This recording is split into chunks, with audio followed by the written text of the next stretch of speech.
Hi అండి. ఈరోజు onion రోటీ పచ్చడి చేస్తున్నా. చాలా టేస్టీగా ఉంటుంది. ఒక్కసారి ట్రై చేయండి, దీనికి ఫ్యాన్ అయిపోతారు. దీనికి కావాల్సినవి 8 ఆనియన్స్ తీసుకున్నానండి.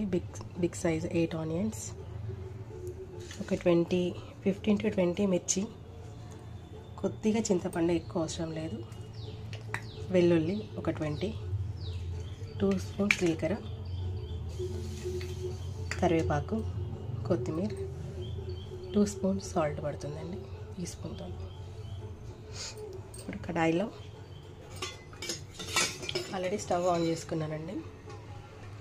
ఈ స్పూన్తో 4 స్పూన్స్ ఆయిల్ పడుతుందండి.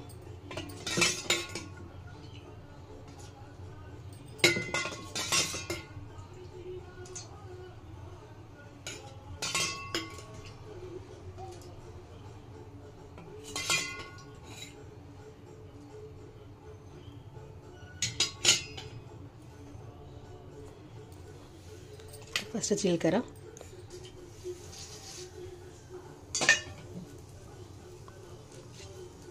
పచ్చిమిర్చి,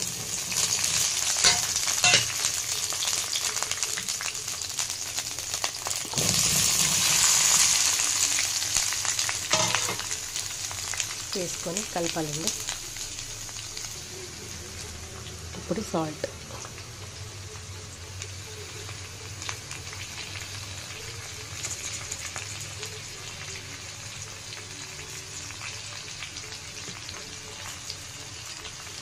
ఈ రోటీ పచ్చడికి చాలామంది ఫ్యాన్స్ ఉన్నారండి. వాళ్ళ డిమాండ్ వల్లనే నేను ఈ పచ్చడి చేస్తున్నా.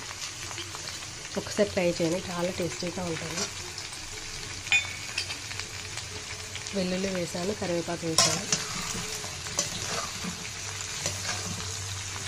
కొత్తిమీర హాఫ్ ఉడికినాక వేసుకుంటే, ఫ్రై అయినాక వేసుకుంటే బాగుంటుందండి. కొత్తిమీర ఇంకా చింతపండు, ఈ రెండు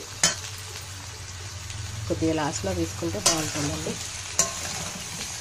చింతపండు ముందే వేస్తే ఏమవుతుందంటే ఇక్కడ ఎంత మెల్లగా అయిపోతుంది, కలర్ చేంజ్ అయిపోతుంది, మెల్ట్ అయిపోయి.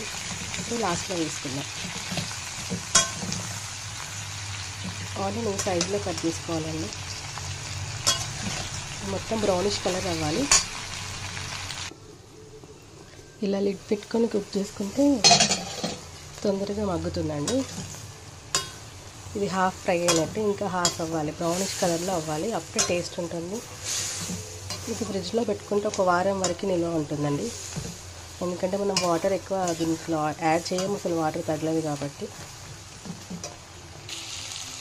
ఇప్పుడు కొత్తిమీర వేసుకుందామండి. చింతపండు లాస్ట్లో వేసుకున్నా పర్వాలేదు. ఇలా ఫ్రై అయ్యాక చింతపండు వేసుకుందాం. చింతపండు వేసుకొని కొద్దిగా ఇట్లా కలిపేసి స్టవ్ ఆఫ్ చేస్తే సరిపోతుందండి. ఈ కలర్ రావాలండి, brownish colour, light brownish colour. అప్పుడు స్టవ్ ఆఫ్ చేసుకుందాం. ఇది పూర్తిగా చల్లారాక మిక్సీలో వేసుకోవాలి. ఇప్పుడు ఇది మిక్సీలో వేసుకుందామండి. మొత్తం మిక్సీలో వేసుకొని, ఎక్కువ పేస్ట్లా చేయొద్దండి, నేను చూపిస్తాను.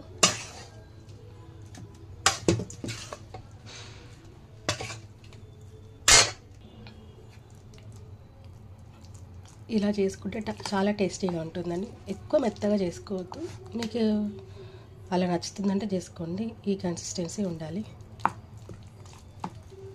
చాలా టేస్టీగా ఉంటుంది.